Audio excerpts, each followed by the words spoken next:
The August jobs report coming in better than expected, with 315,000 non-farm payrolls added during August. The unemployment rate also rose to 3.7%. Let's discuss more with Yahoo Finance's Cheung. Brian, first and foremost, you want to focus in on this unemployment rate. What's sticking out to you there? Yeah, well, really interesting to see that the unemployment rate actually just ticked up a little bit from 3.5% to 3.7%. But the way that the Bureau of Labor Statistics calculates the unemployment rate is a little bit wonky, because what they're doing is they're taking the total amount of people that are not working but looking for a job and dividing it by the labor force. Now, that means that in theory, the unemployment rate could go up, not because people are getting laid off, but because there's a larger labor supply with more people that aren't working now looking for jobs. So what's actually happening here, right?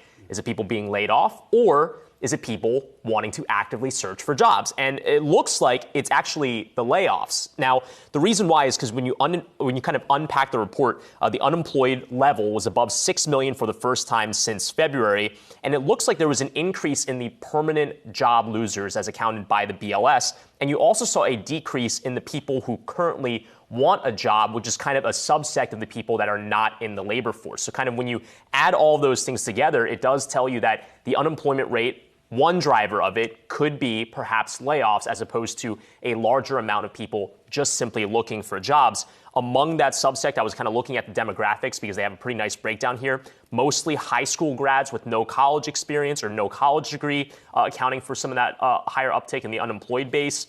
Also, take a look at the Black or the African American labor force. The number of people that are employed kind of ticked down, and you also saw the number of people unemployed among that cohort actually increase. The unemployment rate among Black Americans going up from 6% to 6.4%. So if there is kind of one negative aspect of this report on a Main Street level, it is certainly that trend. Again, that might be a feature, not a bug, of the Federal Reserve's rate hikes, because that could be squishing businesses.